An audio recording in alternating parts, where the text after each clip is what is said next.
This is the Lifestyle Builders Podcast, Show 71, Entrepreneurial Inception, Generations of Business Owner Couples with Tony and Suzanne, soon to be Banta.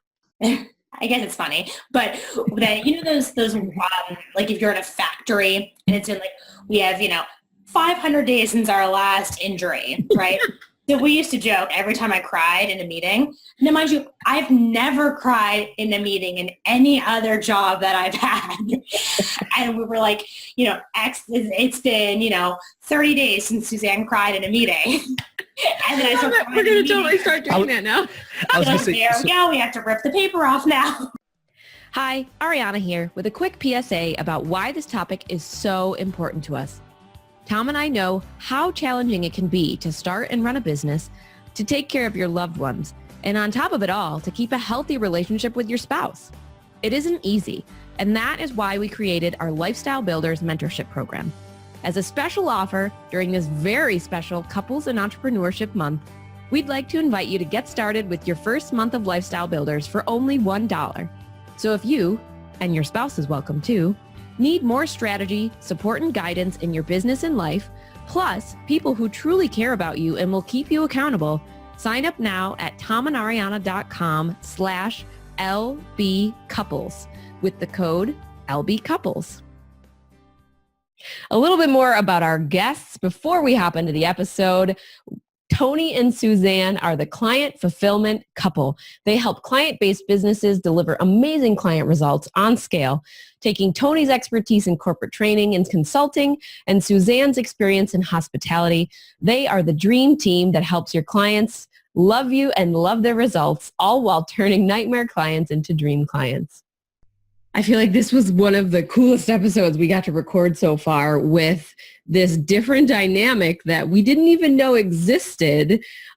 We started chatting with Tony and Suzanne, and they mentioned that they each came from entrepreneurial parents, but not just entrepreneurial parents that work together. So that is like crazy coincidental where both partners in the relationship each had parents who worked in their business together. Any episode where I can pull Inception in, it's going to be a good episode. And they started talking through this, and it was like, all right, well, we were going to talk about like you guys being entrepreneurs, but then even getting into like their parents. And what was cool was that they each had a different experience as kids, so like, in one case it was like more positive. In the other case, it was more, I wouldn't say negative, but it was neutral. It was different and maybe didn't get as much out of like their parents being entrepreneurs. Yep. But it was then cool to kind of hear how that plays into how they got together and then even how they're looking at the future. Well, and I mean, they got into business together very shortly after they started dating, which was really interesting. It was almost backwards. It doesn't happen that way. Well, and there were, ironically, there was a lot of cool things that I think came out of their relationship because of the order of events that they did things. Well, we talked about, they did it the right way. They had the serious like life talks before they are even married, because they're getting married, depending on when this episode comes out. They may just be getting married or, very soon from now. They had all those serious, like, what do we want our lives to look like talks, and kind of having those conversations about what is the business going to be versus the family life and all of that stuff, which most of us don't get to do because we waited to start our businesses till after. Well, I was going to say it was almost like sink or swim, and, luckily they swam. All right, weirdo. So with that, we'll let you guys jump in and enjoy. All right, everyone. We are here again with another amazing couple for our Couples and Entrepreneurship series. Say hello to Tony and Suzanne. Hey, guys. Thank you guys so much for joining us today. Thanks for having us. And we are actually recording with Tony had to take a last-minute trip to visit a client. So how cool is that? He's in the mountains of Montana. You can see in the background there a little bit. But so we'll be attempting to do this interview from 3 different places. Well, I was going to say, in life of an entrepreneur, Life of an entrepreneur. This happens. All right. So I think first things first, what we really would love to dive into, because you guys have kind of a cool backstory to your journey into entrepreneurship where, you both had parents that were entrepreneurs, and then you guys were dating, and then you were business partners while you were dating. Now you're engaged to be married. So walk us through that timeline a little bit. And Tony, I'll have you start, and then we'll switch over to Suzanne, and she can fill in things you might have missed. Yeah, sounds good. So we've been together for just about 2 years, and probably about maybe like 6 or 8 months or actually it's been more than 2 years, right? It's been about 2.5 years, I think. Yeah. So I'm getting the timeline wrong already. In about the first 6 or 8 months, I was beginning to scale my consulting business. I had already had the consulting business for about 2 years at that point. I'd had some other entrepreneurial projects before then. And I was looking to scale, and I was looking to, bring on some additional help. And so I was getting some quotes for some executive assistants and looking at, do I bring in a manager or, different positions. And I was reviewing some of that, with Suzanne over, dinner one day. And I actually remember the conversation that we had. She was looking at some of the numbers. She was like, well, I can help you with these things. And, I can help you, make some of these things work. And so we just sort of started having that conversation of what that looked like and how that would work and how would we want to set that up so that it really worked for both of us. At the time, we were doing a little bit of a strategic planning offer. So I wanted to go straight to the vision too. Like, okay, if we're going to do that, then, what is that going to look like, a year from now, 2 years from now? Because I want that to really be, beneficial for all of us. And then that was about, we were still dating. We weren't engaged yet. We got engaged. Would that have been about 6 months after we started working together, Suze? Somewhere around there. Yeah. Yeah, we probably should have written that down so we can remember it all. We're horrible with numbers as well. At least that's all right. Anniversary, at least. But so we got engaged about 6 months later, and I think actually some of those conversations for me even helped with that decision, of is it the right time to get married? Because we had already figured so many of the tough conversations out, like what do we do when things aren't working? How do we talk about when we have different standards around things, and how do we reconcile that? How are our communication styles, affecting, our work relationship and our home relationship. So I think that a lot of those conversations made it for me that much more confident that, this was the relationship that I wanted to, be in for the rest of my life. So Suzanne, I'm curious because normally when I tell a story, then Ariana jumps in and says, well, you forgot this and that wasn't right. So fill us in, what's missing from that? What else was in there? Tony, you did a really good job setting it up. But yeah, like he said, I was really about 5 or 6 months in. I was still working with my parents, who ran a floral and gift shop, and they were on the way to be retiring. So I started working for Tony about a day a week while still working full time, and that kind of got our foot wet. So it wasn't like we dove right in, but we waded in the water a little bit. And when it came time for my parents to sell the business, it was actually the perfect time because business was picking up at Venture Greatly. So I was really able to take a full-time job with him. So yeah, it was in January of this year that it became full-time, and we became full-time working companions. And like Tony said, it's true. I feel like our relationship almost went on warp speed because it forced us to deal with issues and situations that would have definitely come up in our relationship, but it just kind of fast forwarded it, which was really good. And because after we got engaged, it all just kind of happened very quickly, but it really forced us to have those tough conversations and to figure out just our working styles, our living styles, and how this was all going to balance out. So the timeline actually worked out pretty perfectly. And now it's been 9 months or so working full time, and it's pretty cool. Yeah, I love that's so interesting because you don't hear that often where people get into business together and start working together before they're married. So I mean, that is, you guys almost did it we did it the right way. I think we all did it the wrong way because we didn't have some of those tough conversations. Nothing forced us to because we weren't working together. We were just having regular old life conversations. And even then, I think it was easier to skip them over. When you are with someone every day, you have to have those conversations.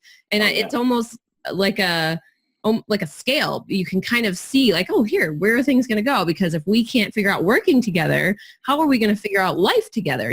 So. Well, I know like we avoided some conversations because we didn't need to. And I think a lot of people are that way where it's like, well, we never had what is life going to look like? Talk. But I mean, like maybe you have a fight, but then you both go off to your jobs and you're like, we can kind of forget about it. But like when you work together, it forces you to, like you said, improve the communication styles and figure out how to either this is going to work and we're going to figure out how to make it work, or it's not, but we're going to find out much faster. So it's such an interesting dynamic that you guys had there. Yeah. And Suzanne, what was it like growing up with entrepreneur parents? Because I'm sure you got to see a lot of the inside views of like what were your parents talking about and like what did they disagree about and have to come home and deal with life and business at the same time.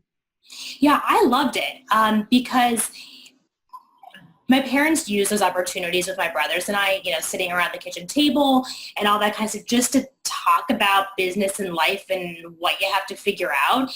And my parents started working together in 96. And they both had separate parts of the business. They both had separate responsibilities, all under the same umbrella, but how to use like their strengths and weaknesses to play off of each other to make it all work. So I guess when you grow up and something that's all you really know. So I remember people saying, oh my gosh, your parents work together. Like, how do they stand each other? How do they do that?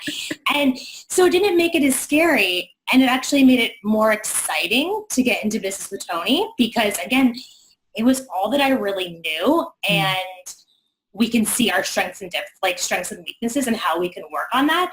But I don't know, it just kind of was second nature. And just growing up in it, that's all you know.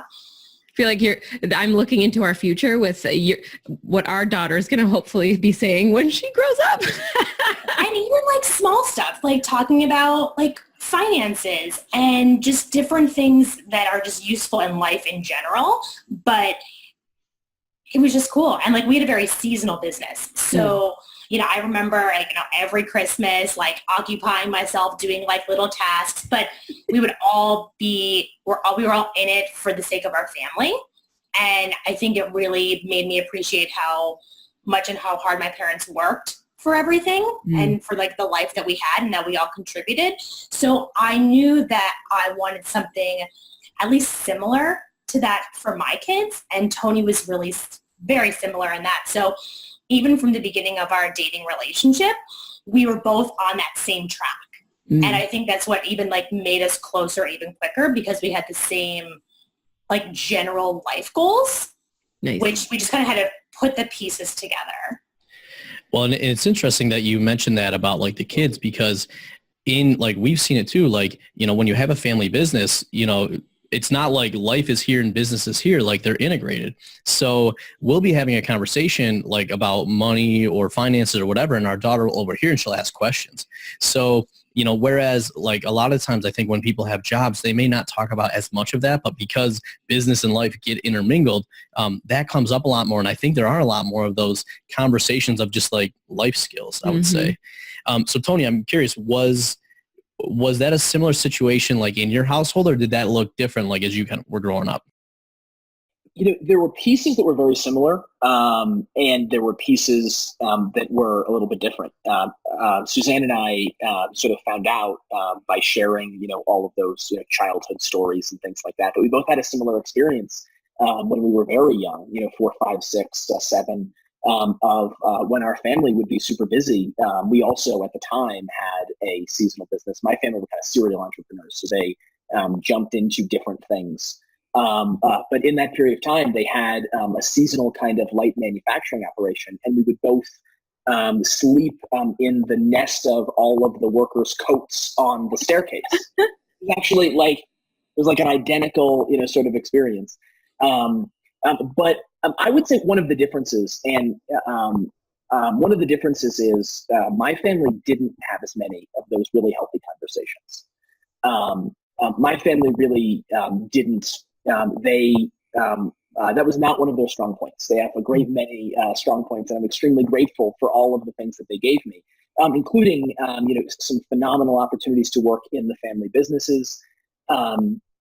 But they just were not.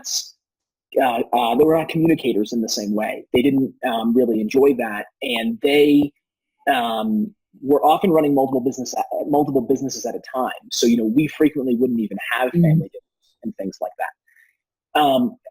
And some of that actually led me towards the road of because I really didn't enjoy that as a kid. Those childhood experiences weren't actually great for me. And those were some things that in my young adulthood, I kind of had to decide what I wanted in my own relationship and what I wanted our family to look like. And it was one of the things that was really attractive to me about Suzanne and Suzanne's family.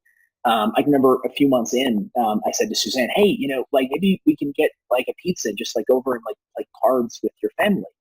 And I remember her saying, you want to go play cards with my family? I'm like, yeah, it's amazing. You just get to sit there and chat.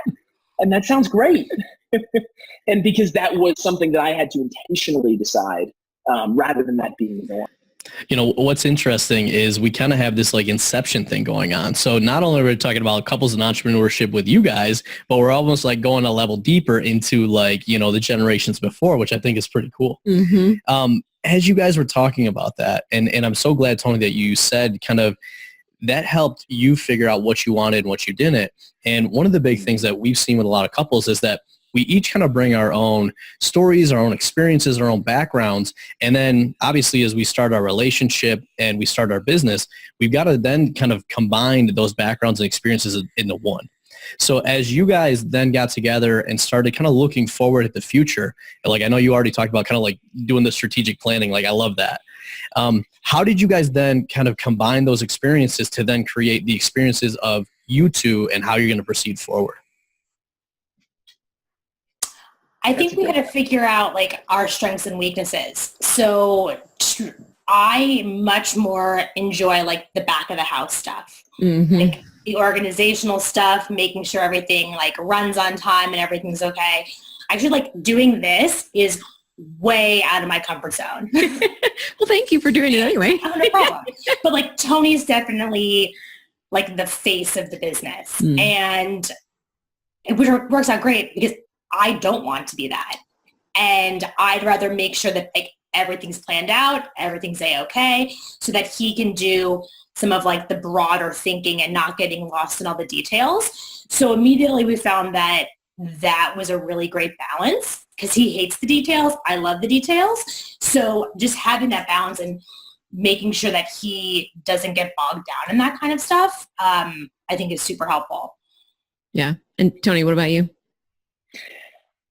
I think that this is one of the things that we actually do really well, I think. And it doesn't always feel like it in the moment because, as we're talking about those things that aren't working, those things that are, those things that are emotional, when we each have tasks where we feel like we're not really in our zone of genius or that like we're actually in a space trying to do things that we really hate. And we've both had those sorts of things and we've had to come to the table. And there are tears and there's frustration and there are, all of those when we're really honest about that. But despite it not being easy when it's in the moment, I think that it's actually a skill set that we thrive at in that we're actually having the conversations, that there's not the invisible elephant in the room where, we feel like something's wrong. And I think one of the ways that we go about doing that is just creating that space, like just kind of holding that space for each other to have the conversation. And this was one of the things that I was really intentional about in that Suzanne kind of came into my business. And then we had to transition from her doing some part-time things to actually her being a partner in the business. And so we constantly had to have those conversations. And I saw it as a responsibility that I had. We really shared it, but I saw it as a very important responsibility that I had to make space for her to decide what her place was. And so I had to lean back. I had to create that space. I had to be supportive of the things that she wanted to do and the things that, she really didn't want to do as we were figuring all that out because it was going to be more new for her than it was for me. Yeah. Well, I was going to say, I just feeling want to, some mirroring going on there. well, and I just want to jump in quick because I think this is such an important point that all of us entrepreneurs need to hear. What typically happens, and this is absolutely something I did wrong, was when we start bringing somebody else, especially a spouse, into the business, what we usually do is we throw all the tasks that we don't want to do or we're not good at them. And like, I know for Ariana, like it was almost like she became like an admin rather than the way you described it as a partner. And looking back now, that was never my intention. But I think we just, as entrepreneurs, get going so fast. And usually like our spouses just see that and they try to pick up the pieces. And then we just start shoving all the crap at them rather than like coming to the table and saying, okay, if you're going to be involved in this, what does it look like together? And then what are those roles that we each play? So like that's so important. And I think it's so great that you were able to not only see that, but then have the space and figure out where you guys both played. Well, and I think it's really typical when you have the personality types where, you know, one person's the big vision and one person prefers the details. The detail person falls into that role so easily of like, oh yeah, I'll do this and I'll take care of that over there. And I got this over here, because that's what we always do. We are mired in the details. That's what I'm good at. But when I came into the business, I didn't necessarily always want to feel like Tom's assistant, where he's just like, oh, can you take care of that thing over there? Oh, and they sent you an email to do this. And, you know, we had to really figure out what that looked like and how we were requesting things from each other too, because, you know, I relied on him a lot for telling me what to do. Well, I can't do this because I'm waiting for you to tell me how to do it, or I'm waiting for you to tell me what to do. And that became a point of contention for him, because I don't want to have to tell you how to do things all the time or what to do. Like, I want you to do your things and I'm going to do my things. And, you know, we had many a conversation about that issue, because as I was gradually getting more and more pulled into the business, we each had to learn how to change that way of communication and how to change what those expectations were. You know, so I'm no longer an assistant, and I will remind him of that anytime he tries to give me an assistant-like task. And, you know, he knows now that I am not going to come to him for every single small detail. I'm going to take decision-making on some of those things and just do it. And he trusts me to do that. And I trust him to tell me if he has an opinion on one of those particular items. So it really is like that back and forth until you find the right area to sit in. And then it's like, as soon as you figure that out, something changes and you've got to figure it out again. Yeah, that's like, it's like you just like told our story. Exactly what we went through. Because for me, coming into Tony's business, I had this idea that I need to do everything like Tony would do it, which then drove me crazy because we're obviously not the same person and we have completely different ways of thinking things.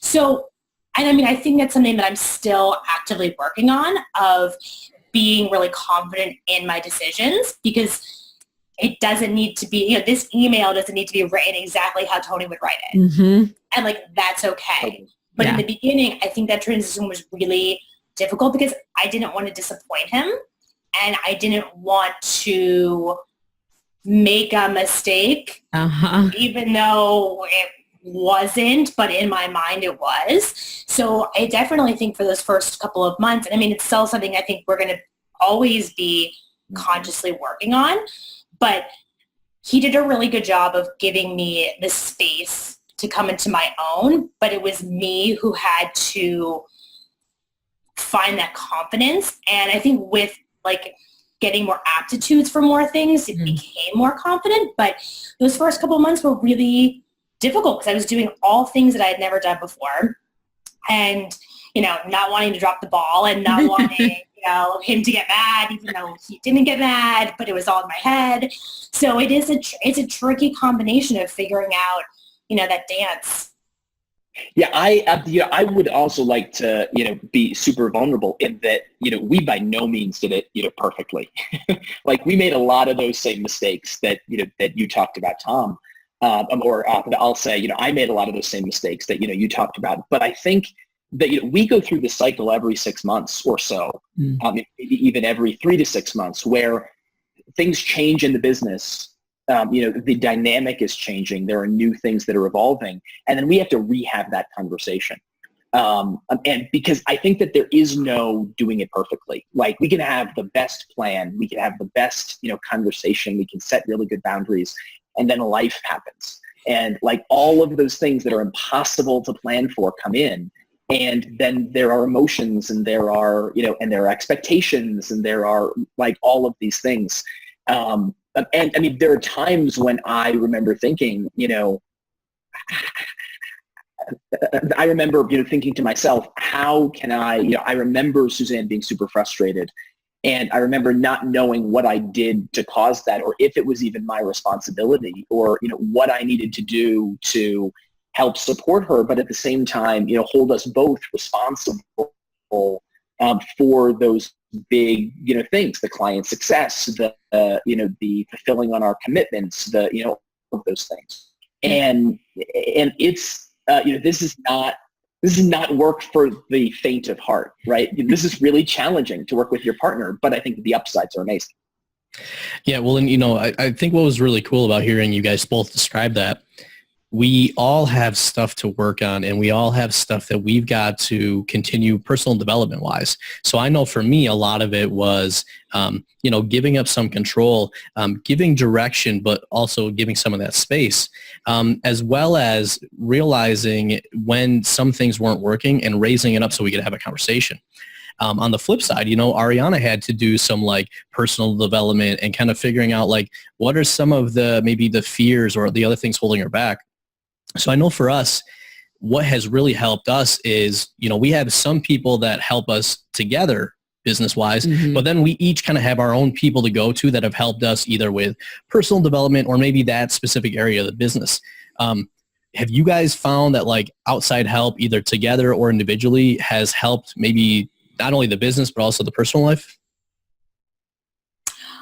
I think so, because I think we both have different things that we work on, both like personally and professionally. And I know for me, it's like separating like relationship Tony and work Tony. Because in the beginning, that was really hard. Like, when we're in our personal relationship, he's always like goofy and silly and making me laugh and all this. And I think I took it very personally, ridiculously personally, if he was like more stern, if he was in like work Tony, like boom, boom, boom, we have to get this done. And I'd be like, why is he yelling at me? And he wasn't, but it was just for me separating the two and then working on, which I'm obviously continuing to work on, like my confidence and aptitude in the business, where I have the confidence to make the decisions and reassuring myself that like if I make a mistake, that doesn't mean that he loves me any less. I was kind of putting like, okay, I need to be perfect for him to love me, in a very simplified way. Yeah. But knowing that like if I make a mistake, it is okay, and you learn from it and you move on. But that doesn't mean like, his love for me scale has gone down or his, anything like that. But it makes like I have to consciously remind myself of that every day until it becomes, my new normal, because we recognize that was, that taking everything a little bit too personally definitely was something that I knew that I needed to work on, and I think has been helping. Yeah, I'm with you on that, because he's very similar. Where like when we're just with each other at home, he's the goofiest person ever. And like the kids, I swear our kids are as silly as they are because he is their dad, but he's the same way where he's like in business mode and he'll say something and he doesn't, it just comes out. Like there's no filter, there's no thought process before the words come out. They just come out. And for me, being the emotional person that I am, I would always take that as, oh my gosh, he's upset. Like, what is he mad at me for? Like, tears. What's happening right now? Like, why are you annoyed? But it was, like you said, me learning to take that in my brain and kind of like decompartmentalize it and realize he doesn't have any emotions attached to the statement he just made. It just was words coming out. So I need to not have any emotions attached. And if he had a tone that I dislike, I need to tell him like, hey, when you tell me something, can you maybe not sound so angry? And like just being a partner that's not afraid to have that confrontation, because with the emotions come the, like, I don't want to make anybody upset, or I don't want to do anything wrong because I don't want anyone else to get upset. So it's like you're always holding that in, where you really do need to kind of learn like when's the right time to say something, when's the right time to wait and hold off till later and maybe mention it over dinner. But yeah, we've done that same sort of dance. So I totally hear you on that. What about you, Tony? I think that a lot of there are of course a lot of similarities in that path, and I hope that there's a lot of benefit that these things that we're sharing can help a lot of your audience. I think one of the challenges that I had was, and I mean, I've had this in a number of places in my life, and it's one of the things that I've worked with, mindset coaches on, and Suzanne, similarly has had her, own set of help for those exact same things. For me, it is that feeling of, that I'm responsible for how she's feeling. And that if she's feeling emotional about something, that there was something that I did that caused that. You get into the loop of you thinking you did something to cause it. Absolutely. So being in that loop where I'm super stressed, and that's actually causing me to be more stern, or that's causing me to be more precise, because I'm just trying not to. I'm trying to be very clear so that there's not, so that I can help. And so one of the things for me that I had to realize is, in a similar but complementary way to Suzanne, that I have to, just like I have to make space in the business for her to carve out her own role and her own position. I have to leave that space for her to feel whatever her feelings are, and sometimes that means that we're not going to solve it, and sometimes that means that it is my fault, and we have to reconcile, or at least there's something that I can do to help. Right? There's a different way that I can go about it. There's a different structural thing that we can do about, like have more clarity around our roles. And I think, having some of that, just like you said, Tom, a few minutes ago, having some of that outside help, I think is one of the only ways that we can see some of that clearly. Because when we're in it, it all feels like it's all one, big enmeshment of our responsibility, right? Like we're all, like living in this, like I'm responsible for the relationship, she's responsible, I'm responsible for the business, so is she. And so, I mean, it's really that clarity that you can get from coaches, from mentors. And, I'll just sort of share that I think bar none, the most important thing is, mindset, is the mindset that we're going into it at. That, we're not in business because we're trying to fix something that is wrong, we're not in business trying to fix something that's wrong. We're in business so that we can build value, so that we can impact our clients and our clients' lives and our clients' families. And so that we can create an even better life for ourselves, or, we can create the kind of life that, that we both have that shared vision of. Yeah. And I think getting clear on that, and then, that mindset piece of responsibility is huge. Yeah, we're so similar because we'll have the same type of thing come up. So for example, let's say we got like a really busy day. And so we do a quick like 15-minute sync up in the morning just to say like, all right, what do you got? What do I got? Where do we need to help each other? And then it's like off to go. And there'll be times where I'll just kind of boom, boom, boom, and I'll say something and I have no thought or anything behind it. And suddenly there's like tears. And so it's like, this is like my busy day. I got a full agenda. And now I just made you cry. Like I can't focus on anything else until that comes up. But like one of the biggest things that helped us, as you said, is somebody from the outside saying, look, just because she has tears or is crying doesn't automatically assume that like it's your fault. Like there could be many other reasons for that. And like, I'm definitely still working on this one, but when that comes up, now it makes it a little bit easier for me to say, okay, there's probably something else going on. If it truly was me, we'll talk about it and we'll get through it. But it's helped me a little bit to not have that derail the rest of my day, because I'm just like, what did I do? Like, and then what's the impact of that going to be like later on, blah, blah, blah. Yeah. And usually I'm fine 5 minutes later. That was it. I just need to get it out. But I'm off the entire day. Me too. Yeah.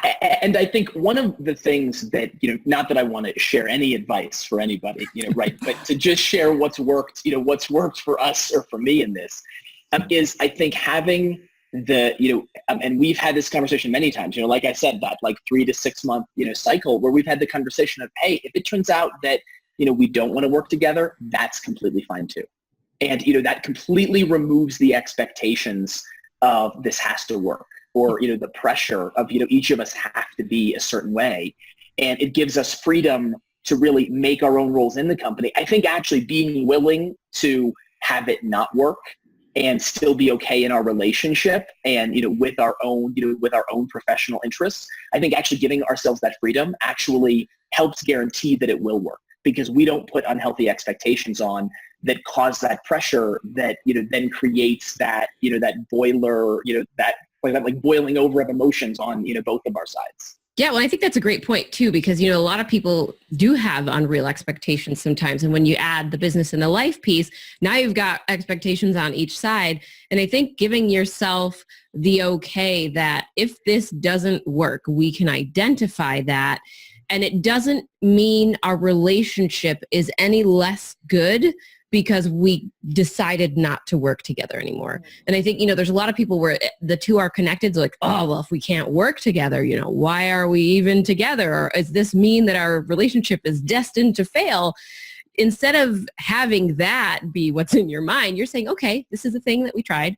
We're going to keep trying. We're going to keep doing what we can to make it work. But if at any point either party feels like they're starting to pull away or it's not working out for them and we can't get in and fix it to make it work better, it's okay for somebody to kind of walk away and we can still have our lives together and do everything else together. And maybe we just need to separate that part. So I think that's huge. Well, and, Tony, you mentioned, I think we're probably very similar in this as well.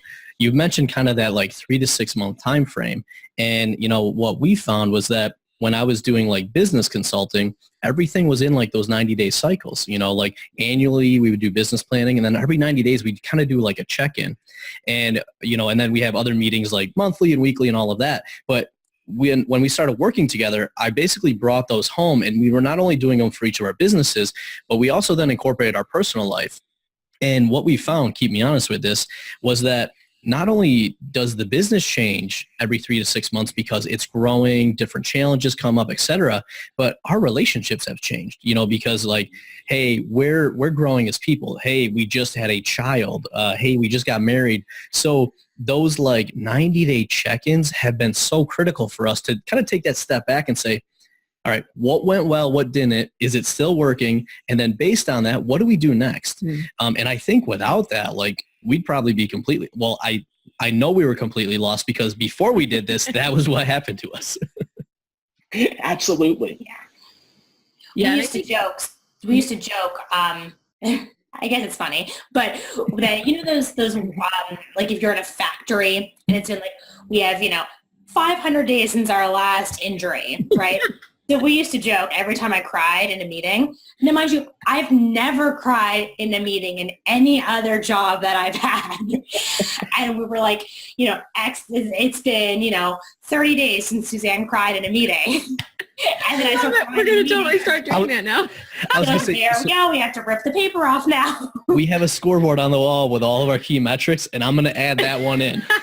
Yeah. And it's usually every like 40, 50 days where like, maybe you start to get a little bit more comfortable or whatever happens or, but we'd always have this joke. I'm like, oh, there we go. There it is. Paper off now. We have to start again. But it was kind of a good reminder that like, we do need to start again. Like, and that's okay. And I think if we like lived in that, like, oh my gosh, this is awful. Like lived in that like dark moment as opposed to like, okay, this is what we're going through. Yeah. Let's figure out what both of us need to do to like get back on track. And it kind of like brings things to a head, which is like scary because I absolutely hate confrontation. I hate anything that's like going awry, but it's just the way it is. And I think if you don't address it, then that's when it gets problematic. Yeah. And I think that those having those timelines around when you're going to talk about stuff also gives you the space to know, like, hey, if something's feeling off with me, I don't know what it is yet, but I'm just going to see, maybe these thoughts and feelings are coming through. When you have those meetings, not that you want to be crying in the middle of every meeting, but it gives you the space to bring up some of those things that have maybe been, kind of compiling on, and you haven't really been sure of what was going on or why it was happening. So you didn't want to bring it up in, every day or during the week. But it's like, all right, we hit this 90 days. Something's feeling off with me. I don't know what it is. Maybe we can talk through and figure this out, because I need help and I don't want to feel that way anymore. So it kind of gives you that space and that opening to bring some things to the table that maybe you didn't want to bring up beforehand, and maybe life was crazy and you didn't want to add anything else in, oh, well, I know we're going to have that 90-day meeting. So I know there's an area that we're going to jump in and talk about because I want to address this. So that's one thing that I've definitely taken away from having these meetings, having the daily, the weekly, the monthly, the quarterly, all the things, is like, okay, now I know that if there's something bothering me, I have a sort of safe space to bring it to, and I don't have to just randomly throw it at him in the middle of the day when he's got stuff going on. I can write it on my little sheet and say, hey, this really bothered me yesterday. Let's talk about it and let's work through it. Well, I was going to say, and just adding on to that, and then I'm definitely curious to hear your guys' perspective. What I would say, one of the things we didn't do was, before, we weren't bringing things up. Or if we did bring them up, we thought that we had to solve them right there. And one of the things that having those different meetings allowed us to do was that when we brought it up, the first question we could ask is, like, how urgent is this? Like, is this something that we need to solve now? Or is this something that we talk about at the end of the week? Or is this something that we talk about when we plan out the next 90 days? So what it helped us to do was to figure out, what is the urgency and importance around this? And the things that we didn't need to deal with right now, we brought it up so we were aware of it, but then we knew we would get back to it later on at the right point.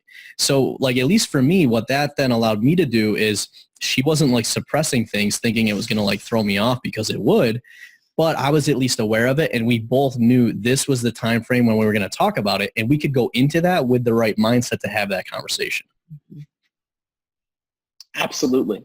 Yeah, in some of the consulting that we do, one of the themes, just about no matter what the context of the consulting is, one of the themes that I always talk about with clients is set those regular meetings and then like treat them as, sacrosanct, like make them, repeating, make the quarterly meeting repeating. And I think that the same thing's true for us. Exactly like what you said is knowing that there's that place.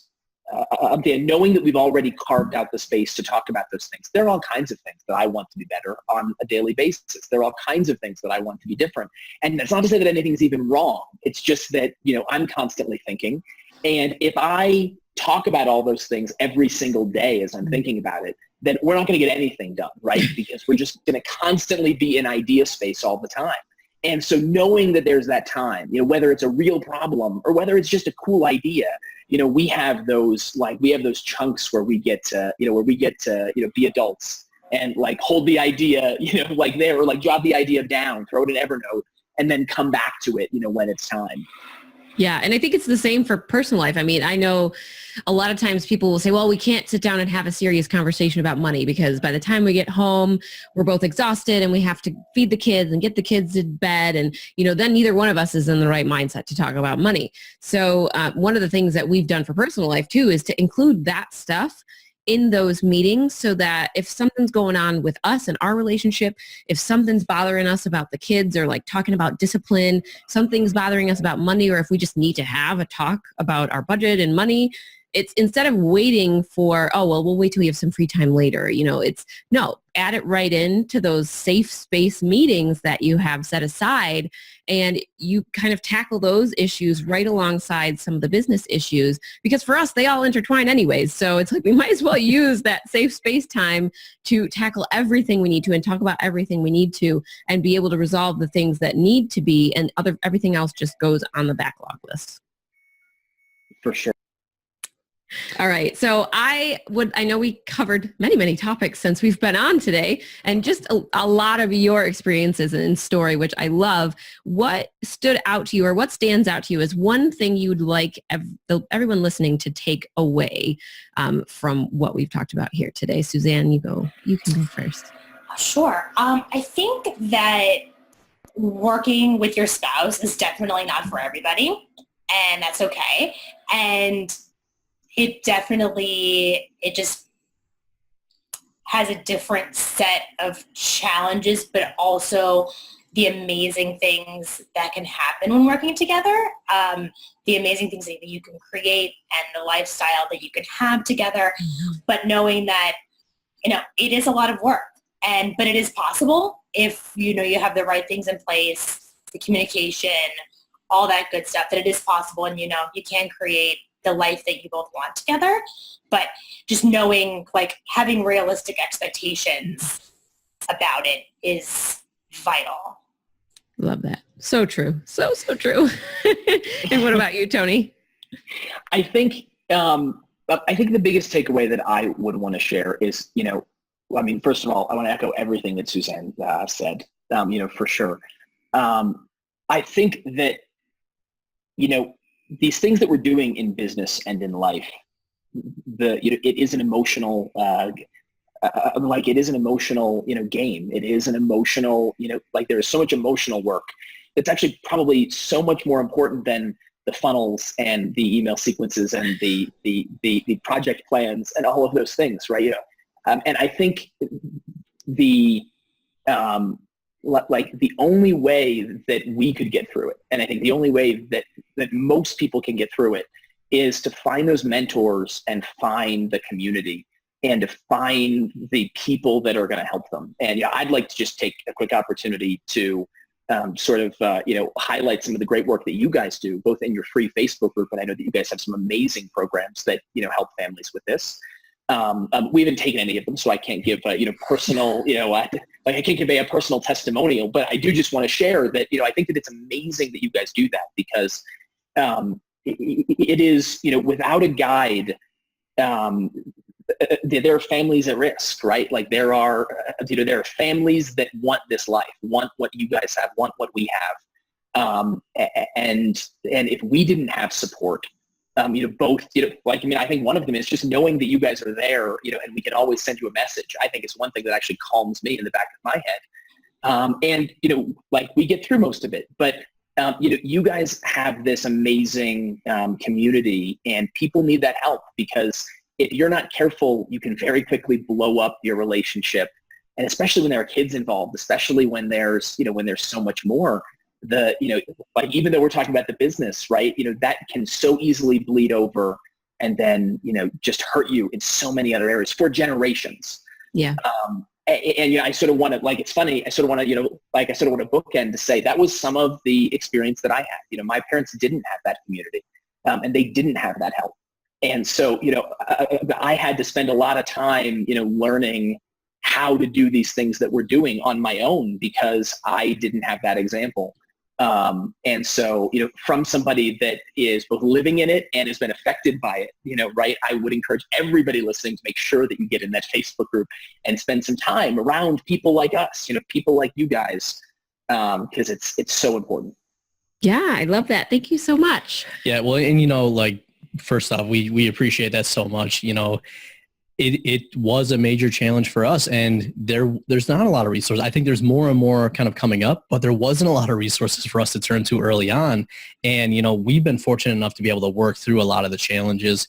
And a big reason of why we put this series on is, because we have now so many great entrepreneurs in our network, and we had just so many conversations with people where it was like, we're all having this, but then people on the outside will come to us and they'll be like, oh, you guys have everything figured out. And it's like, no, there's a lot of pieces we did, but there's a lot of pieces we don't. And then the other thing I think just that comes up is people don't realize all the help and support that we get and that successful entrepreneurs get. They don't realize that, hey, they have a team that's helping them with this. We've talked to some entrepreneurs where they don't do anything around their house because they have a team that helps take care of their life. So from the outside, it can be very easy to think that it's like Superman and Wonder Woman. But the reality is, it's usually all those people behind that ultimately allow us to shine and have success. So thank you guys. And same type of thing, like I know that I can always reach out to you or direct somebody to you guys when they're running into some of those issues and need a second opinion. Yeah.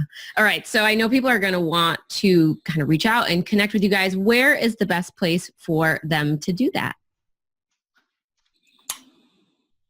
We're pretty active on Facebook. So our company's name is Venture Greatly. And you could find both Tony and I on our personal pages where we, post life stuff, relationship stuff, work stuff, all that good stuff. So it's Suzanne Mattern, soon to be Suzanne Banta, and Tony Banta. But yeah, we'd love to connect. Yeah, and early congratulations on your soon-to-be wedding, which I think your episode will probably come out like the week before. So it'll be perfect timing. Cool. Yeah, that's great.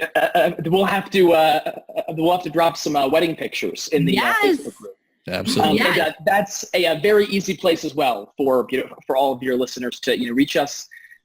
Drop a tag. Tag us in this episode to just say hi. Because we love to meet other people and we'd love to connect. Yeah, awesome. All right, you guys, it's been another great episode with Tom and Ariana, your hosts and lifestyle builders. We want to extend a thank you to you, Suzanne and Tony, for coming on and sharing all of your stories and knowledge and experiences with all the listeners today. Thank you for having us. Yeah, thanks so much.